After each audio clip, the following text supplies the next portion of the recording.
রুনুর থেকে ছোট হওয়ায় তার দিদিকে সে কোনো সাহায্যই করতে পারে না।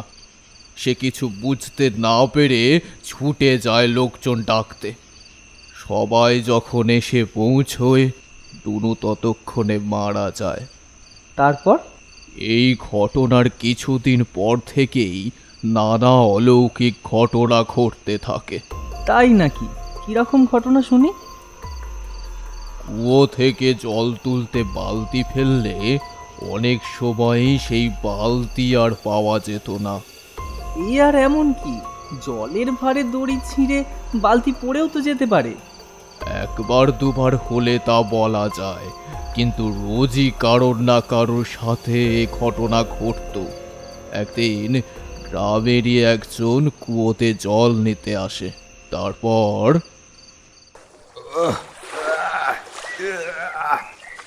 কি ব্যাপার, বালতিটা তো ভারী লাগতেছে কেন? তবে কি কিছুতে আটকে গেল নাকি? না, আর একবার ভালো করে টেনে দেখি।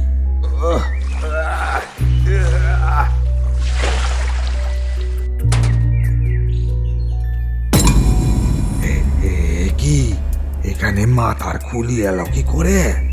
ওরে বাবারে, ভূত ভূত ভূত! কে কোথায় আছো? বাঁচাও, মেরে ফেললে গো ভূত! ওটা তো কেউ জলে ফেলতেও পারে। ওটা যে ভুতুড়েই কাণ্ড তার কি প্রমাণ আছে? কুয়োর ধারে অনেকেই রুনুর অবয়ব দেখেছে। রুনুর আত্মা হাতছানি দিয়ে ডাকে। সেই ভয়ে গ্রামের কেউই আর ওই কুয়ো ব্যবহার করে না। এইরকম আবার হয় নাকি? এসব মানুষের মন গড়া কথা। আপনি এসব বিশ্বাস করেন? করি, কারণ এই ঘটনা সত্যি।